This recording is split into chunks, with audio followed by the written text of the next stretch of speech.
رمضان تجلى وابتسم طوبى للعبد إذا اغتنم رمضان تجلى وابتسم طوبى للعبد إذا اغتنم. Assalamualaikum warahmatullahi wabarakatuh.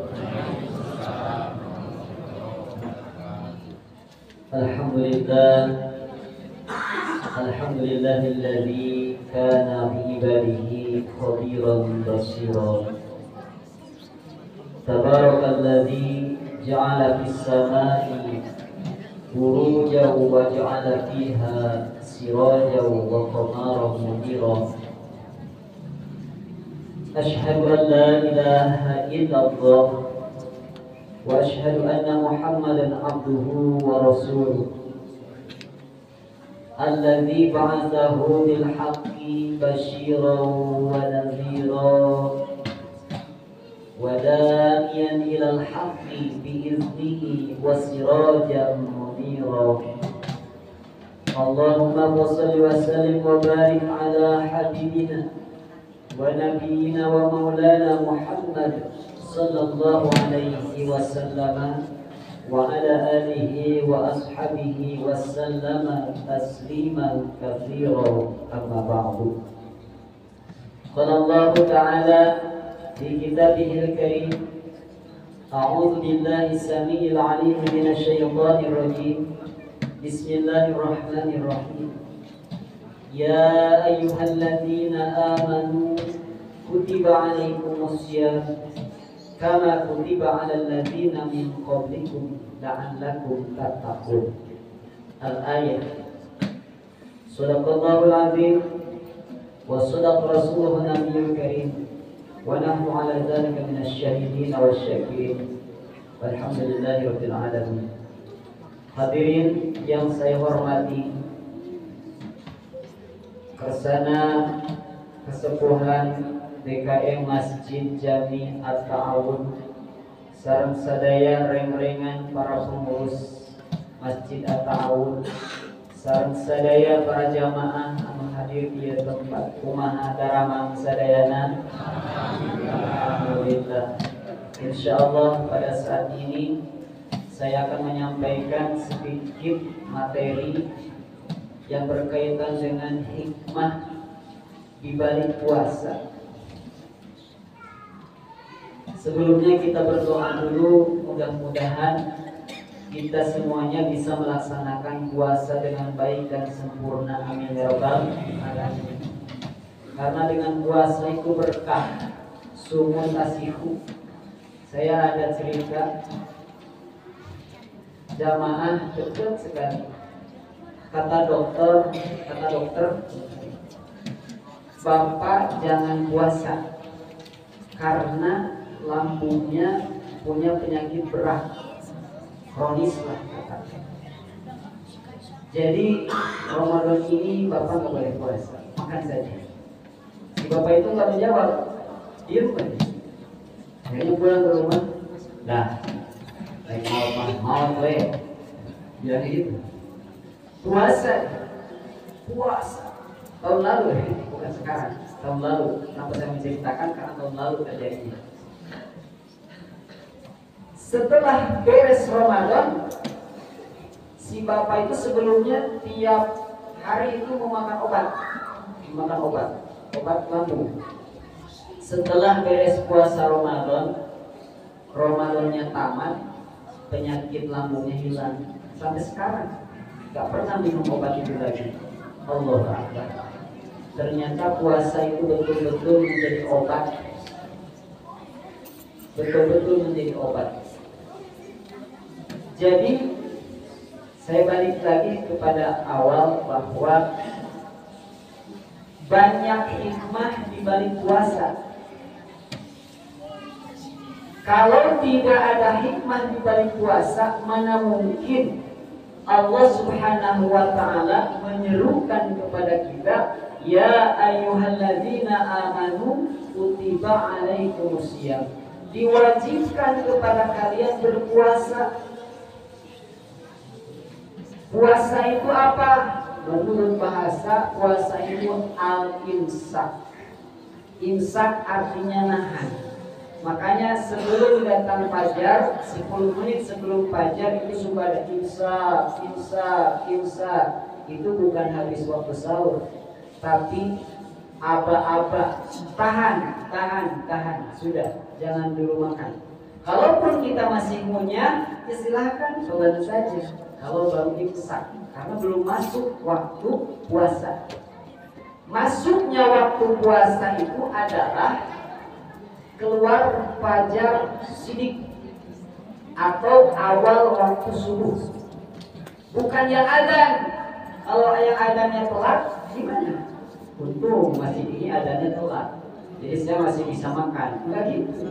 Tetap saja yang berbicara adalah fajar. Ukurannya fajar sidik. Kalau fajar sidik sudah tiba, meskipun yang adzan subuh belum ada, tetap waktu sahur habis. Jadi tetap kita harus menahan diri, imsak. Jangan ada masuk sesuatu ke dalam tubuh kita. Dari mana masuknya? Dari lubang yang terbuka, lubang tubuh yang terbuka. Baik itu terbuka secara alami, bawaan seperti mulut, hidung, telinga, lubang depan, lubang belakang. Itu kalau masuk ke dalam perut membatalkan.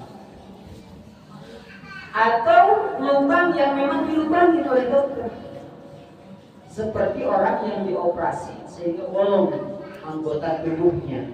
Kalau masuk ke situ, batal puasanya. Imsak, jangan ada masuk sesuatu ke dalam perut, tahan.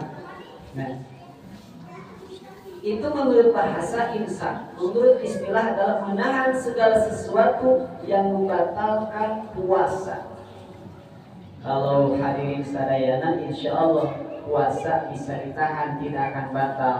Meskipun bapak ibu berada di tempat yang tertutup, kemudian disuguhkan makanan yang paling enak, silahkan makan. Ditutupkan kamarnya rapi-rapi, gak ada siapapun. Kira-kira kita berani gak memakan makanan itu? Tidak berani, meskipun gak ada orang yang melihat. Ini benar-benar puasa adalah pelajaran kita untuk menyadarkan diri bahwa benar hubungan puasa itu adalah kita dengan Allah. Kita dengan Allah. Maka pantas di akhir ayat la'allakum tattaqun, agar kalian semuanya bertakwa. Padahal takwa itu imtisalul awamiri wajtinabun nawahi. Orang yang menuruti perintah Allah, menghindari larangan Allah, sebenarnya itu sudah masuk ke kriteria takwa. Tapi kenapa orang yang berpuasa ujungnya la'allakum tattaqun, mudah-mudahan kalian bertakwa? Ini ada pesan. Ini ada pesan yang sangat dahsyat. Ternyata mendapatkan puncak kehebatan dari puasa. Kita lihat Nabi Musa alaihi salatu wassalam. Siapa yang pernah berjumpa dengannya? Ada yang kenal Nabi Musa, Pak? Ada yang kenal Nabi Musa? Kenal namanya, tidak kenal wajahnya. Menurut riwayat, Nabi Musa itu tinggi besar. Kalau bahasa Sunda, badan sukuna jebrat, rambutnya jabri. Saking hebat Nabi Musa. Satu kali pukul udah mati tuh musuhnya. Saking gagahnya Nabi Musa. Setelah diselamatkan oleh Allah Subhanahu wa taala dari kejaran Firaun, kemudian kaum-kaum yang dibawa oleh Nabi Musa bingung di situ. Mau disuruh ngapain nih umat? Ibadah kepada Allah, cara ibadahnya gimana? Ayo umat-umat kita ibadah kepada Allah. Umatnya ngeyel. Musa, Allahnya mana? Jangan ada ibadah kepada Allah, Allahnya mana? Kalau Allah ada, aku sembah. Kalau enggak, sorry. Aduh, kata umatnya, itu udah Nabi Musa. Tunggu. Akhirnya Nabi Musa kan mendapatkan gelar Kalimullah, orang yang bisa berkomunikasi dengan Allah. Kata Allah, gimana? Kamu kunjunglah ke sebuah bukit gunung Turisina selama 30 hari. Izinlah kepada saudaranya Harun, kakak, saya akan berangkat ke Turisina selama 30 hari. Tolong titip umat. Siap, laksanakan. Nabi Musa berangkat ke Turisina selama 30 hari. Kemudian Allah Subhanahu wa taala menambahkan fatamma miqatu rabbih 40 lailah. Kemudian disempurnakan menjadi 40 malam ditambah 10. Jadi 40 hari. Udah 30 hari, saatnya yang ditunggu-tunggu oleh kaum Nabi Musa kunjung pula. Mana ini Musa? Katanya mau ketemu Allah. Udah 30 hari nih, Nabi Musa belum datang. Akhirnya ada satu hamba Allah, ya benar hamba Allah ya, tapi jangan orang membuat patung dari anak sapi, namanya Samiri.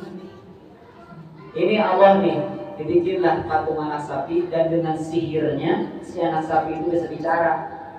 Oh ini Allah, bukannya Allah sedang dicari oleh Nabi Musa. Nabi Musa ke situ, Allahnya ke sini.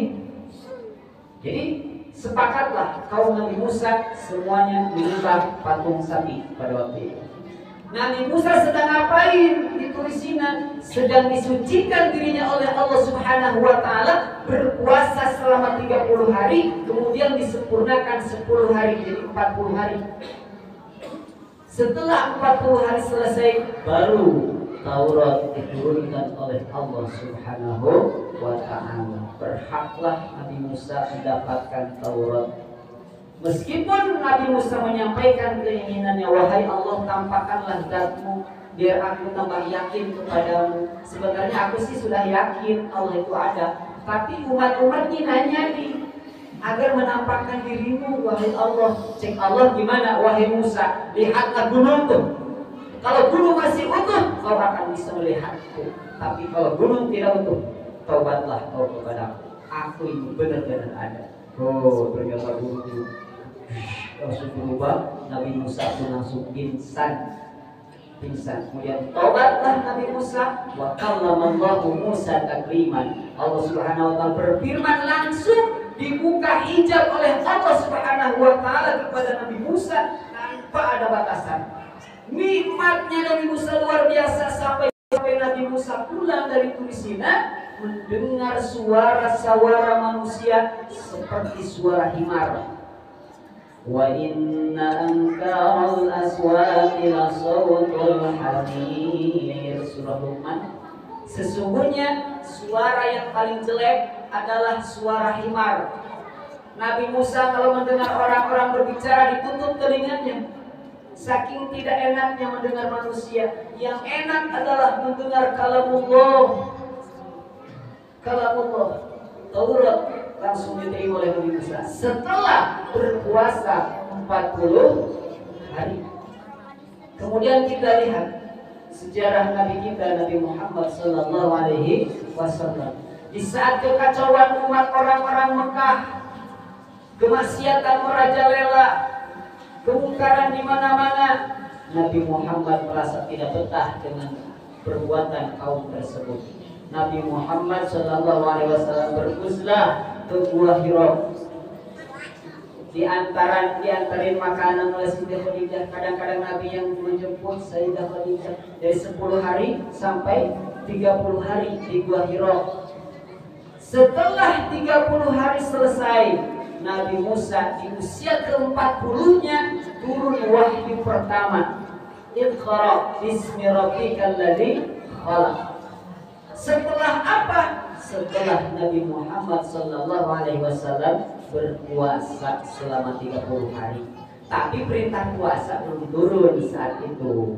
Baru membawa kebiasaan millat Ibrahim. Membawa ajaran-ajaran Nabi Ibrahim, bukan Islam saat itu. Nabi Muhammad masih membawa millah Ibrahim. Tapi ajaran-ajarannya sudah ada.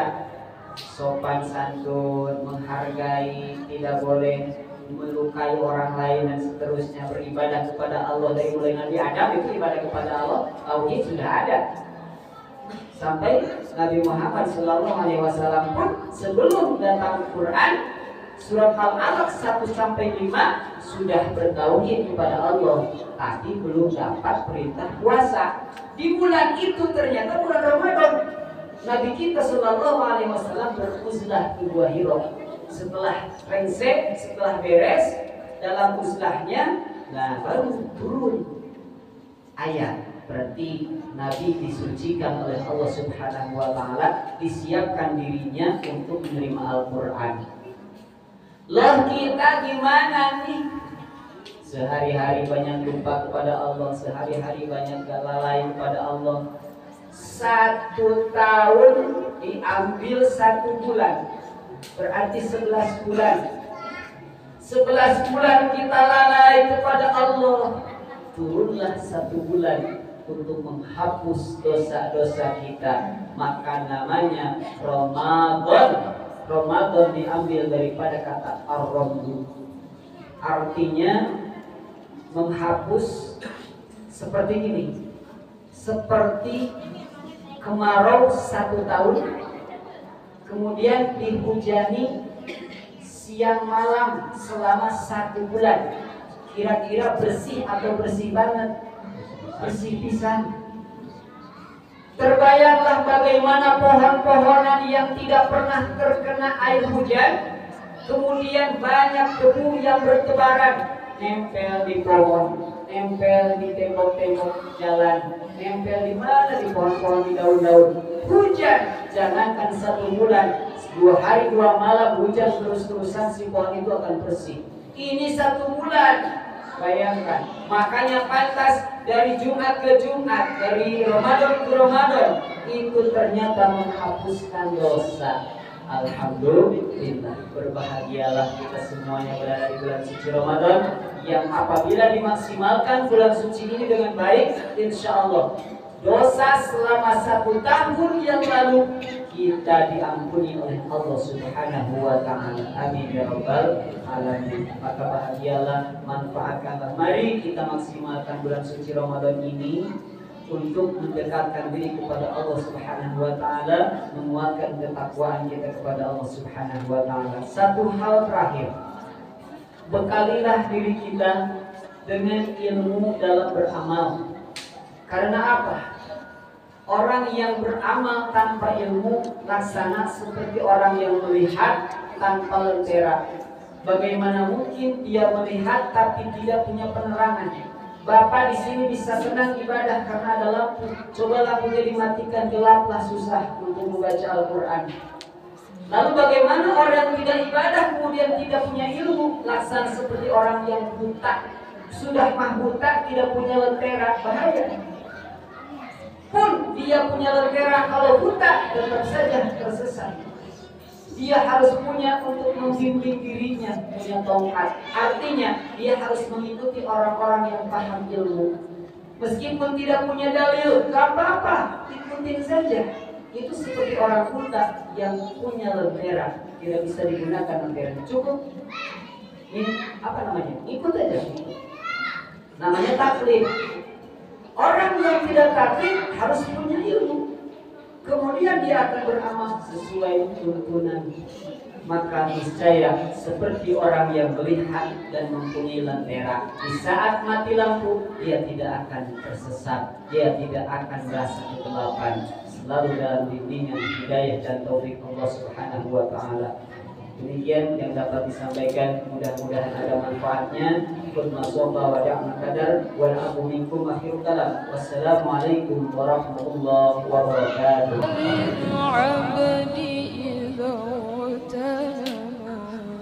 رمضان تجلى وابتسما طوبى للعبد إذا اغتنى